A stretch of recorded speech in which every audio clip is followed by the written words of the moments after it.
Hey guys, welcome back to my channel if this is not your first time being here. Today I'm going to be showing you guys an easy, beginner-friendly way to retwist your microlocs at home.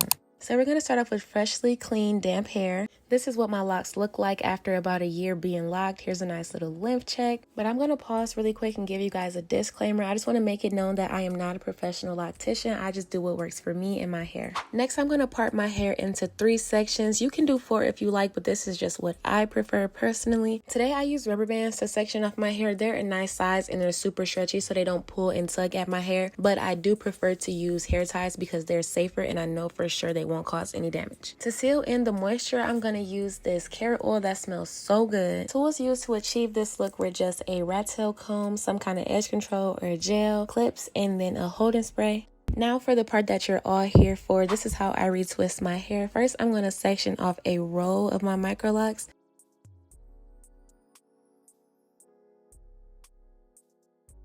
You can try to clean up the part as much as you can, but just make sure that you do not rip out hair from another lock. Then you're going to fix any hair that is outside of your lock just by twisting it around the lock. Then I'm going to separate one lock by itself, and then I'm going to add only a small amount of product just to my new growth because I want my retwist to be nice and clean, but I don't want any buildup in my hair. You're going to twist the lock in your preferred direction. I like to twist mine towards the back. And then you're going to section it off with the hair clip just to hold it in place.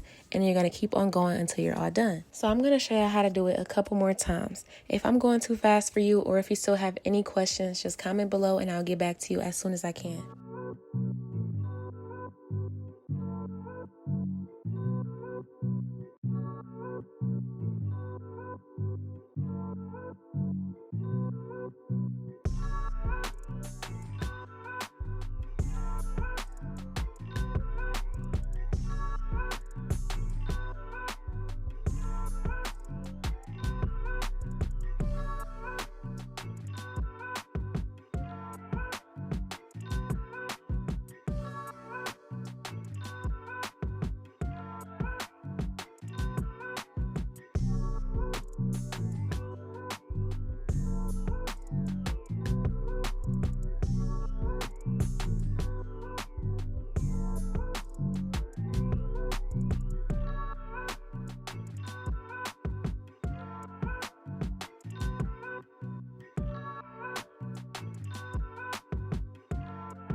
And then here's the finished product. For me, a retwist usually lasts about a week and a half with no style and proper protection, and then about 2 to 3 weeks if I do style my hair. Make sure to tune into next week's video to see a couple of my favorite go-to microlock styles. I'll see you on my next video. Bye!